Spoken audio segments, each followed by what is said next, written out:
Is the mobile application Be Real a big thing over there? It was, not It anymore. was, Yeah, yeah. yeah. That app was depressing as fuck, man. Like 5 out of 7 every week would just be me staring at a screen, either working or playing video games. I think that was sort of the point of it, though. The point of it was to be like, hey, not everyone's living these cool lives. Neither are you. But like, what you see on other social media isn't what's actually going Yeah, on. So like, but why do I want to post that shit? yeah, I think it's less so you post it and more so you see all your friends aren't doing anything too, and it makes you feel a bit better about yourself. That is true, but then there were the motherfuckers who were having a good time. And then I'd be like, fuck. You had friends who Like, were having a good time on that shit. All of my friends are like that I had on there were computer science majors. So every single day, all of the Be Reals were just a keyboard. Like that was yeah, the Be Real meta. for me it was like usually it'd be everyone in office. And then on like a Friday afternoon, all of my friends would be at a festival, and I'm not into like going to festivals and shit. So it would just be I'd get 7 B reels of the same festival, everyone fucking coked out of their minds. And then I'd just be sitting there behind an Excel sheet or behind a Word document. Yeah. Good times. Yo, did you see the new cast for Fantastic Four? I know everyone's new favorite Pedro Pascal's in it. Yes, and also cousin from The Bear is he's Oh, the thing, and uh the metal nerd guy from metal nerd guy. Stranger Things, Metal nerd Eddie. guy. Mm, what a He's ragtag in it. lot. Who's the lady? Who's Sue Storm? I want to say. Vanessa Kirby. I feel like I should know who this is. I have no clue who this Oh, that's is. the blob who The sucks people. Blob, bro. You can't say that about people. That's the neutral B, and then you walk off stage and you kill someone. Oh yeah. Why don't we get a little pause and then run an intro so that Daemsco can finish? That's what I was doing, and then you talked. I think that maybe we should start waiting. Like, Oh, participate in like active waiting. Oh, yeah. Okay, are you guys ready to wait? Yeah, I'm ready to wait. Okay, fuck cool. you.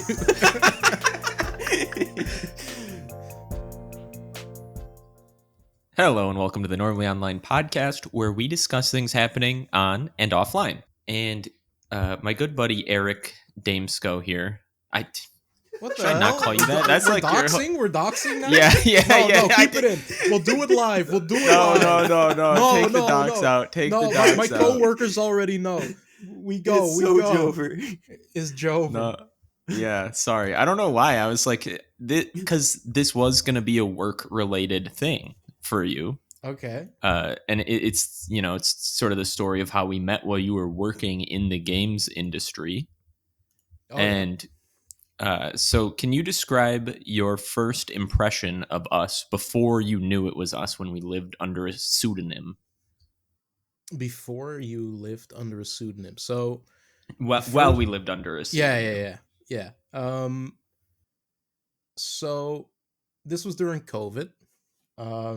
Aaron, you and I, we both used to, and to a certain extent still watch a certain bald streamer by the name of Northern Lion. And we were all bored during COVID, and so I started seeing on Twitter this account pop up in NL's replies called Funky Kong's Jorts.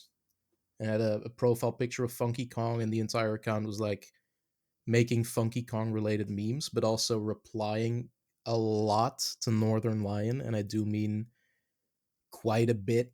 You know, it was very reply guy oriented. And so my first thought was these guys are a little cringe. You know, they're trying to become like micro internet celebrities. And then I was kind of forced to do it as well for work because one of the accounts that I was running started semi popping off in terms of engagement. And so I also started reply guying a bit. And then we kind of naturally, as reply guys, we met up, you know. I didn't really know too much about Northern Line before doing the Funky Kong account. But what Aaron's theory was, and I know he can speak more on this, but I thought it was sort of slick. He was like, Northern Lion has shaped my humor from a young age up until adulthood. If I think something's funny, that means everyone in Northern Lion's community will think something's funny. It, Yeah. And it so like, worked, man. yeah.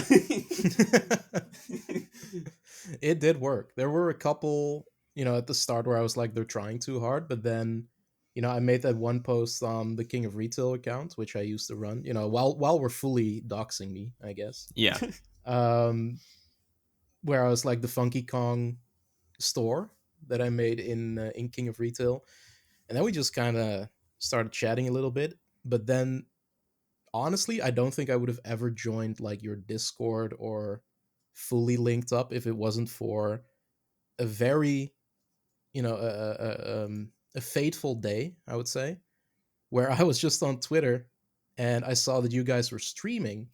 And usually I'd be like, okay, whatever, everyone streams these days, especially during COVID. But you were specifically streaming ARAM, which is a League of Legends game mode that I love to play. And I was like, okay, these boys have got taste. And then I want you to tell me, Jonas, because I think you remember the first thing I said in chat, or at least the account I was on. Yeah.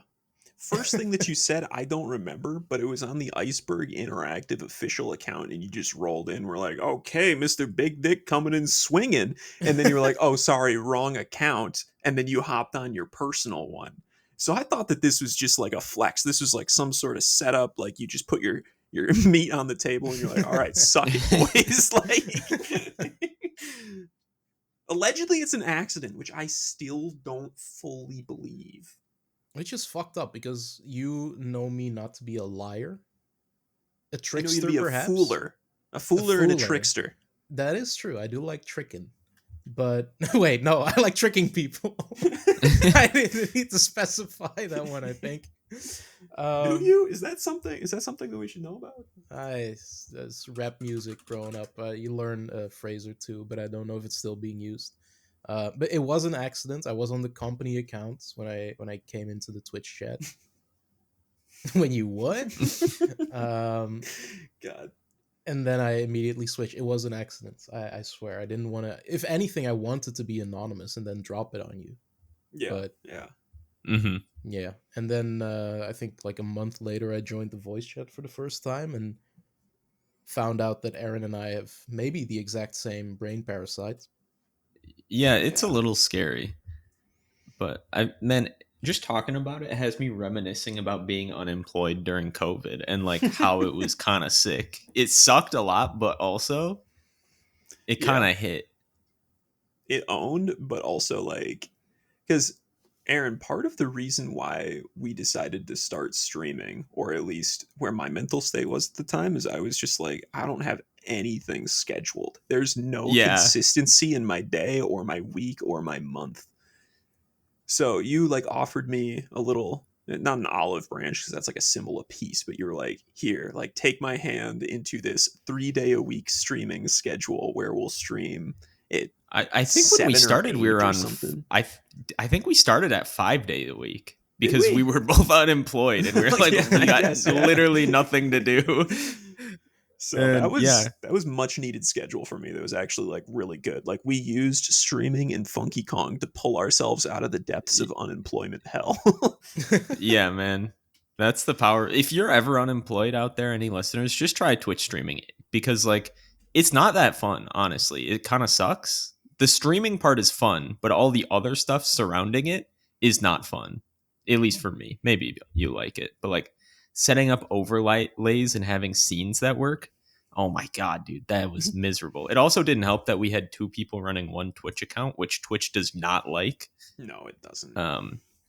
But yeah, if you're ever unemployed, try Twitch streaming. Maybe you'll become the next. Keep applying to jobs. Yes, that was the thing. Is don't count on it. But it was literally like, all right, we'd wake up, stream, and then it was like, okay, that felt productive. I'm motivated now, and then I would just go apply for jobs for a couple hours. You know. Yeah, I feel like that makes you the like 0.1% of Twitch streamers. like Applying for being jobs while well, being a streamer. no, but the like feeling more productive after streaming. I feel like a lot of them just no life it for 12 hours straight, because you did like 3-4 hour streams, right? Yeah, we kept Yeah. it tight. We went from like 8 to 11 a.m. or 8 to noon. Like Yeah. Yeah. we kept it short and sweet. It was just a little morning activity to help you wake up, which is also how we ran into you because you're on Europe hours. So it was Dude. like peak stream watching time for you. I feel like if we didn't do that, this podcast would never have existed. Yeah. Because for me, speaking of someone who did have a job during COVID, not to flex, not to flex. Okay. It was kind of a shitty job, but it was great people. But you are sitting at home for 40 hours a week working, or at least for the most part working, and then also pretending to work and watching the Funky Kong's Jorts streams because you don't have anything else to do. Yeah. So it was a wonderful 4 hours of having it up on the second monitor while doing a little bit of work every now and then. I will say, like, one other thing I enjoyed about streaming that I think is good for the unemployed boys. It sort of makes you process the world in a different way, where you are constantly reflecting on things that you're doing to see if it'd be worth talking about. Because when you're this one man show, it's almost like a video journal type thing where you're just talking about things that are happening in your life that you think are interesting. So while I was streaming and even during podcasting, I have this internal little loop where I'll go out and I'll seek things that I think will be interesting to talk about. And then as I'm doing things, I'll reflect and I'll be like, oh yeah, that was worthwhile to me. That's something I'm going to bring up. So I think that that's another hidden benefit of streaming or podcasting or even just journaling if you want to keep it to yourself. Yeah, because it's like people think it's a stream of consciousness, and for some streamers it is, but for the most part, you just kind of, if something happens, you save it in a little, like in the mind palace, Mm-hmm. Yeah. and then when it's time to talk, you pull out a shelf. Yeah, Yeah, because exactly. it's like, can some pros just riff off the dome for 7 hours straight? Sure, but I can't. You probably can't. No. So you gotta keep that stuff locked up, otherwise you're gonna find yourself running out of things to say really quick. I tried to one time.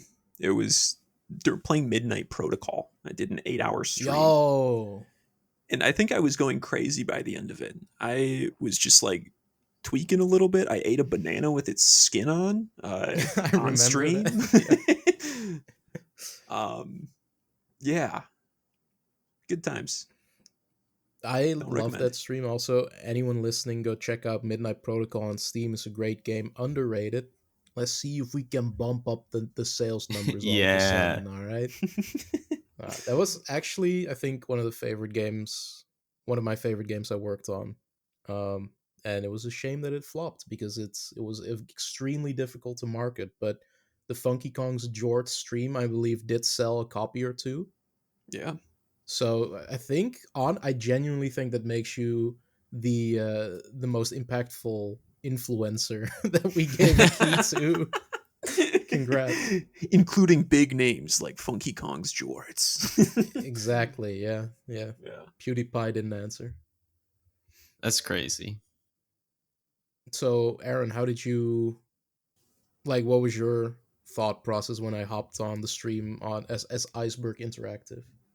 I was like, yo, are we real? In that moment, I was like, wait a second, are we real streamers? Just for that 1 second. I was like, a dev studio with the verified mark Oh yeah, I is forgot about hopping in that. chat? Who, like, what is going on? And then I was like, oh, right. I guess, like, it's just a social media manager hopping in chat. Well, that is the thing when you're behind a brand name like that, people assume that you're like some marketing Mm-hmm. genius or some elder statesman of the company. This was 2021, I want to say. So I was 24, Mm. graduated college a year and a half before. Like I was just some guy, some guy who knew how to tweet kind of funny sometimes. So it's A funny how young the man with perception, potential. a young man with potential. I feel like I want to talk more about tweeting kind of funny sometimes because, for what, at least like a year and a half, we were in deep on the Funky Kong account, like constantly tweeting, coming up with stuff. And I feel like the app has changed. I mean, there was specifically one point of maybe a death and rebirth of Twitter into something much more sinister and evil. Does anyone want to speak on what that moment might be? I actually quit because of this moment. Haven't used Twitter really since. Elon Musk.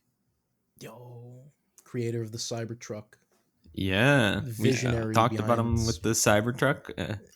He bought Twitter, and also I feel like it might be important to mention we didn't use Twitter prior to becoming Funky Kong's Shorts. This was our first soiree into the social media, and so to see it become like so miserable, I get like the reply guy metagame got ruined by the Oh blue yeah, check mark change. yeah. It Yeah. killed it. And I feel like that for me, I was like, I'm willing to give it a chance under our new regime. But then it was like the stupidest tweet you've ever seen gets put over yours because they pay to put their tweet higher than yours. So I was like, well, this isn't very fun then. There's no meritocracy anymore. Hmm. A battle of wallets rather than wit. Yeah, I mean, I don't think Twitter is fully ruined. It depends on the circles you're running in, right? Like, I never used Twitter for like political news before. I feel like if that was your main reason for using Twitter, then it probably did get ruined. Um, I just use it for fun, for entertainment purposes, and to an extent to follow like esports news and whatever, and that's still fine.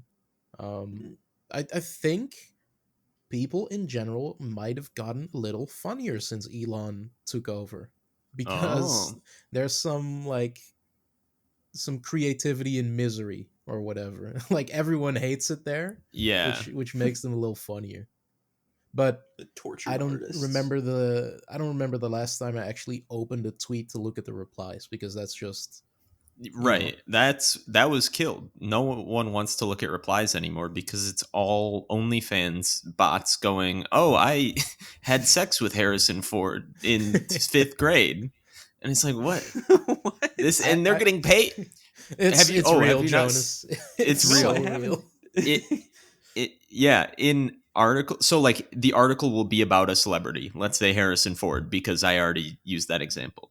Mhm. Harrison Ford in a car crash. Oh no, this didn't really happen for any Harrison Ford fans out there. Uh, and the replies will be OnlyFans accounts going, "I had sex with him." Like that's it. Yeah. That's the tweet with a picture I of them used to almost masturbate naked. to Harrison Ford. Yeah, and What? because since they pay for the blue check mark, that gets put at the top, and they get paid on the impressions. Plus, they're promoting their Yeah. OnlyFans, so trying to convert people on that. So people just get paid to make bad tweets. No, it sucks. Mm, The replies. This is what killed the reply metagame. It's yeah. crazy how it must also work, because otherwise they wouldn't be doing it, Right. right? Yes. Like, yeah, no, the replies are no man's land right now. I just look at the for you algorithm. I don't know what kind of personal data they're stealing from me now, but it's gotten pretty good. Like, I'm giggling Yeah. when I'm on Twitter. But I do think, I use it a lot less overall. Hmm. So net positive, maybe. Yeah. That a lot of people were saying that. Like Elon buying Twitter woke them up, and they're like, "Man, what am I doing on this site?" Yeah, And exactly. ultimately spending less time on Twitter is probably a good thing for your physical and mental well-being. Yeah. Yeah, So, maybe it was a good thing he bought it. I don't like the I uninstalled all social media apps and my life is so much better now, people. But they probably have a point. Hmm. Have you ever tried to do like a electronic or social media detox? I think this was another boon that I had being unemployed during the pandemic. Uh, but I took a week just a week off of all electronics, and it was memorable. Memorable even.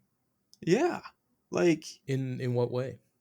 I didn't have maps, so it was really challenging trying to drive anywhere, and I ended up navigating with the sun as my compass while I was in a car. I was like, I need to go west to get home. I don't know where I need to be exactly, but if I follow this road north and just keep going north, I should hit a highway that'll take me back home. So like I'm out here being like some type of like celestial boat navigator type thing in my car. uh, that was a good experience, and yeah, like I don't know, just different if problems, I and if I become unemployed, I'll try to do that. I feel like doing that while employed means I'm either really messing up my my work life, yeah. or I'm gonna be having to sacrifice an entire week of PTO to achieve nirvana. It sounds like. I don't So know if it was why did you stop? nirvana.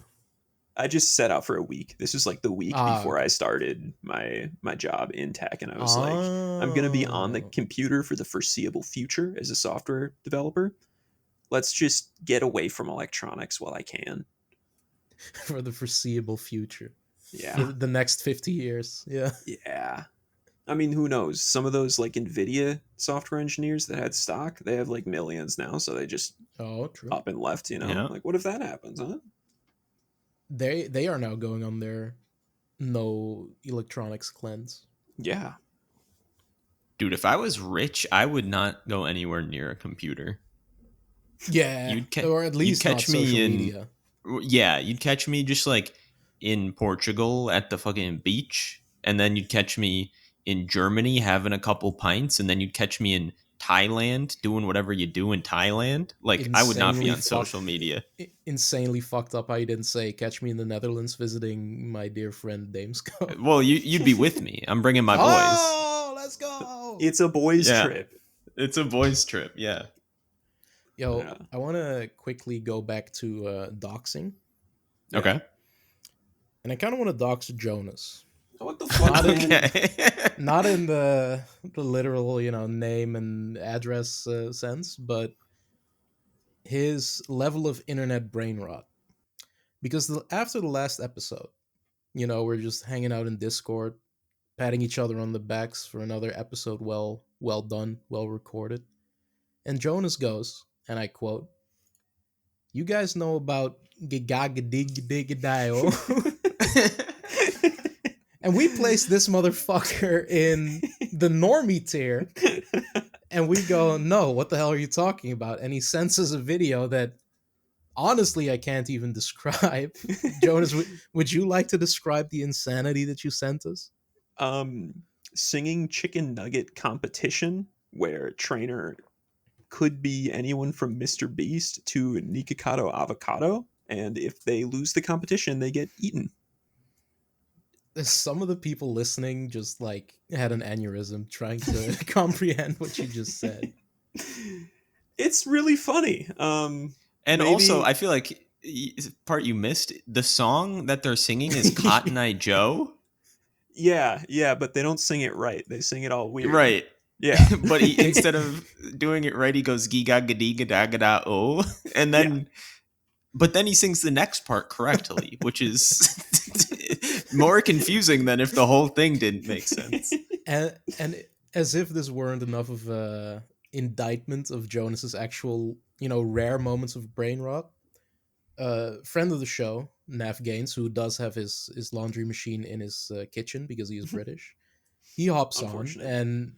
and Jonas immediately goes, "Hey Nav, do you know gadigida gadigida o?" And Nav, who's the most brain rotted person I know, immediately goes, "Oh, is that the singing chicken nugget?" He didn't say it like that. Well, how did he say it? Oh, is that the singing chicken nugget? That was maybe the worst British accent I've ever heard. I know. I'm trying to But make somehow it it did sound like him. bad. So I don't know. I think maybe we need to do a thing where there's always one normie, like the normie of the week. Because Jonas, I feel like we need to take the badge away from him. I'll pass the baton on. I feel like maybe there's like a theory of brain rotitude where like your mind is a garden, and let's say there's some type of fungal disease, perhaps a chicken nugget singing Cotton Eye Joe. It doesn't infect the whole garden. It'll just take out one Mm. species of plant. So interweaved in between all my brain matter, all my little ridges and lumps, valleys and bumps, I just have this go goblin rummaging around in there. You have a garden full of healthy vegetables with just one chicken nugget in there. And he's chomping away at whatever he Yeah. can. I Well, was Aaron and thinking I. Yeah, go ahead. it might be like brain rot horseshoe theory, where like the most normie also is more similar to the most chronically online in terms of brain rot. Oh, It okay. wraps around. Yeah, you talk Yeah, to a I can it super see comes that. normie back person, around. and it's like they're talking about grass and stuff, and you're like, what even is that, man? Okay, you know what? Aaron, you've successfully defended Jonas. Jonas, you've also done an admirable job. You're still a normie. Congrats. Ooh, I'll take that Wow. badge back. Thank you. Yeah, you're welcome. And now for a word from our sponsor. This episode of the Normally Online Podcast is brought to you by the Normally Online Podcast. We are terrible about plugging all the things we're supposed to plug, so I thought I'd just do that here. So if you're listening on Spotify, please leave a comment, maybe follow, that sort of thing. If you're watching on YouTube, make sure to like and subscribe. Also leave a comment there.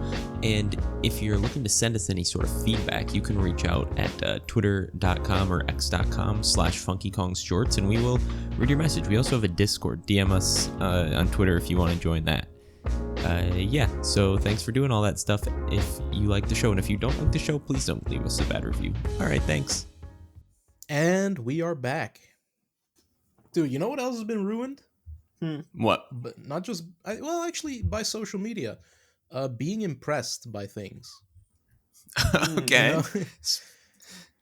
Okay, so Speak on that. Imagine you're like 100 years ago, slightly over 100 years ago. You're in the trenches during World War One. All right, and you go back to the base camp or whatever, and one of your homies is just juggling, right? Juggling some balls up and down. Mm-hmm. I have to watch what I say around Jonas every time. You started laughing before Yeah, I said because anything. it's a defensive laugh because I'm worried of what's gonna happen. Like you'd be like, "Oh shit, this guy can juggle. That's kind of impressive."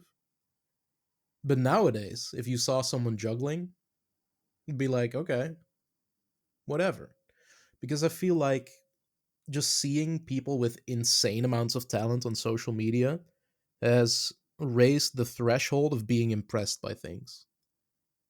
And so I've been sending Jonas lots of Instagram reels from a guy named Brian Pankey, who does a lot of juggling. But obviously, a guy juggling isn't impressive enough anymore. So this motherfucker is juggling a bowling ball, a flaming torch, and an apple. And then every time the apple lands in his left hand, he takes a bite while continuing to juggle. That's now the level of talent you have to display to get Mm-hmm. any sort of traction online and to be impressive. I just want to be impressed again. And I was wondering if either of you have any examples of things that maybe should be impressive but just aren't because you've seen it all. I do have one off the top of my head, and I Okay. can't remember if we talked about it on the podcast. I think we did. The lethal shooter guy. Did we talk about him? Oh. The Oh. the guy who makes saw contraptions to play basketball better.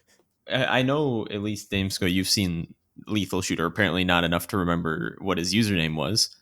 But Oh, yeah, okay. I he makes remember the now. most insane basketball rims. Like he just covers up.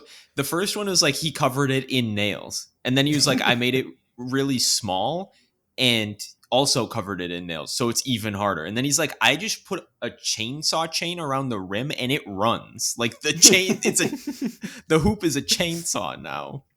And then I check out one of his TikToks. He's at a windmill, like a giant, like the big white windmills that are there I've got generating it pulled power. up right now. Yeah. And he's shooting hoops from what looks to be like 50 yards away. I don't even know how far it is. I can't tell. Through the spinning windmill and just owning every single one. Just Oh my completely. god. Yeah. It's insane. And I was watching that and I was like, remember when Dude Perfect got 10 billion views shooting into like a truck that was driving 10 miles an hour? And it was like, Yep. yo, that's so Yep. crazy. Yeah. So now basketball hoopers have been ruined by him.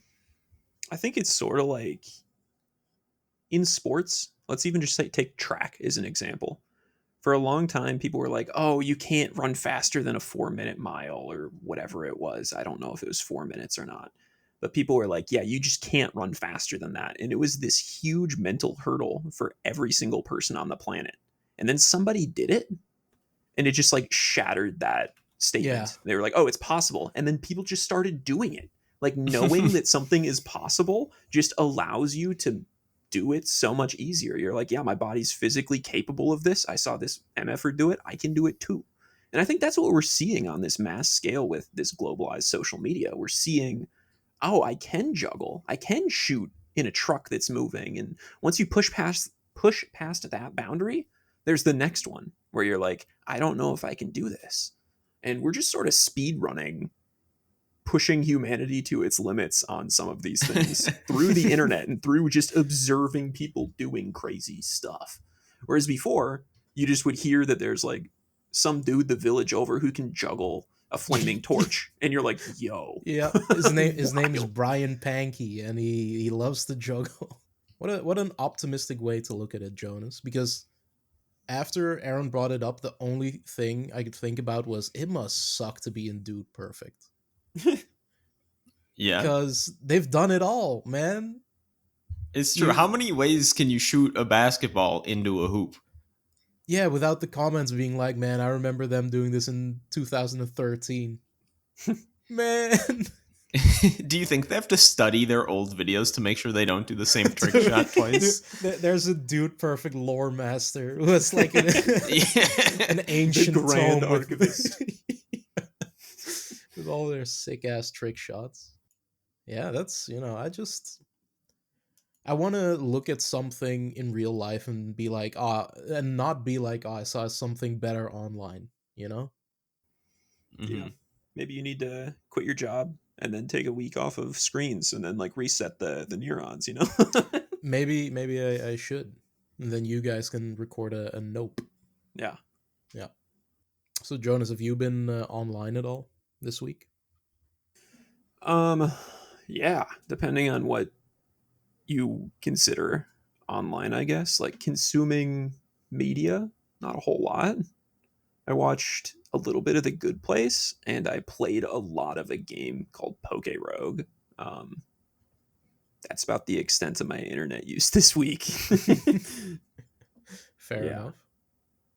yeah. But I did talk to a guy about, you guys familiar with like Maslow's hierarchy of needs, that type of thing? Yup. Yeah. Um, so I was talking to him. He was like, "Yeah, I like to try to take out one necessary thing for human living or like make it more challenging every day." And I was like, "Okay, elaborate on this." And his theory was like modern life is too easy, so you just got to remove things that make it easy. So like one day he's just like, "I'm not going to do transportation today. It just has to be my body." And then another day he's like, "I'm not going to be sleeping on a bed or like in my house, or I'm not going to be eating anything I don't pick with my own hands." Um, I don't know how full of shit this guy was or not. It's just like some dude at a coffee shop. um, but it was a little interesting to me where it was just like he's making some sense, but not a lot where I want to go try it, you know? Yeah. So that theory, toned down a lot, is the exact reason I got a record player. Because listening to music is just too easy and convenient nowadays. and it causes me to not pay attention to what I'm listening to. But when you gotta flip that shit like every 5 songs, you pay attention. Mm-hmm. And I do agree that maybe not to that extent, but doing little things to make your life harder uh, is good sometimes. Yeah. So, what other ways are you intentionally making your life harder? You got your record player. Yeah, record player. I do all my writing in a physical notebook first, and then have to transcribe Based. it into a Word doc or a Google Doc. So uh, twice the work, and I write by hand a lot slower, so it makes it take a lot longer. Makes Hmm. you think about it. It does. It makes you think, and Yeah. then it comes with a built-in review process because as you're transcribing, you're like, what was I thinking here? Yeah. What else? What else? That's all I can think of off the top of my head. But just little stuff like that. Yeah. I'm trying to think. I guess like transportation for me, because I don't really need a car because we got decent public transit over here. But I am always like, when we're planning something from, a ways away that's a little difficult to get to with public transit, I'm like, I start to think about how I value my time Hmm. more. Because it's not like you hop in the car and you're there in 30 minutes. It's like you got to spend an hour getting on one bus, hopping on another. And then sometimes I'm like, nah, I feel like this is not worth the time investment. So I'm just going to do something else with my time. I'm curious, Mr. Skull. Okay. What's the longest road trip you've ever been on? Longest road trip? Yeah. I don't like traveling, so I haven't really been on a proper road trip. Okay. Yeah. So, like, haven't been on one. That's not something you're interested in. Mm, I mean, I'd be down for it, but it depends on the destinations. Okay. But it's been discussed with the boys, maybe. But it's I don't understand why people enjoy the process of travel. I Hmm. get, wanting to go places, but actually physically going from one place to the other is the worst part. Hmm. I Yeah. agree. I think flying on planes can be fun. It probably wouldn't be if I did it more often. But driving, dude, no thanks. I'm good. That is not something I would ever Yeah. do for the love of the game. Driving with a car full of homies, though, can be sort of lit. That is Like, true. you got the people in the back seat who are putting on their own little podcast for everybody. You got the navigator and you got the driver. Um, and then sometimes it just evolves into everybody singing along to whatever you got going on. Like, it's good fun. Yeah. Maybe I got to do a road trip. Yeah. Trying to think of other ways. I guess honestly, during the weekend I barely use my phone. Okay. Now that is to be fair because I'm also often behind my PC doing other things. So I'm still behind the screen, but Yeah. I'm not like social media, all that shit. Not during the weekend. That's on the toilet at work stuff to use. Yeah. Are you ever double fisting it where you're on the computer doing something and then have like a YouTube video or a Twitch stream on your phone? No, absolutely not. I I you guys are okay, but you're Um, double monitor Andes. Imagine you only Yeah, had one monitor. yeah. So you're just using your phone as like a second monitor. Like that's Yeah, yeah. basically. Like I get it. But it And feels different because it counts as phone screen time, not computer screen time. I'll be real with you though. I have two monitors. Sometimes I'm still on my phone doing something while I'm watching a video, and that's peak just like getting inundated by radiation from your computer screen. And I don't mean radiation like cancer radiation, but like just light is radiation. I I think is like a little bit of an age thing where I'm very slightly older and I spent a few more formative years being used to a computer rather than a phone. So like, you know, the tweet that's like I don't understand how people can book flights on a phone. Big purchases are made on big screens. I don't know if you've seen that tweet, but I was like, I feel so seen because whenever I make a big purchase and I'm like on my phone scrolling through a web shop, I'm like, no, I got to get home and do this on the PC for no apparent reason. Not to flex my home ownership status on you, but I Okay. exclusively pay the mortgage on my phone. So Fuck you. I do not subscribe to that philosophy. So you cannot relate, Jonas. What's the most expensive thing you've ever bought on your phone? On my Don't phone. don't say it's like a car, or I'm gonna lose my mind. No, I don't even own a car, dude. Oh, okay. Yeah. Um, what's the most expensive thing that I bought on my phone? Probably like Airbnb rentals. Okay, that's pretty expensive. It can be like when I went to Florida and we got like a beach house rental. It was a couple $1,000s. Yeah, that's So pretty expensive. it's pricey. Yeah.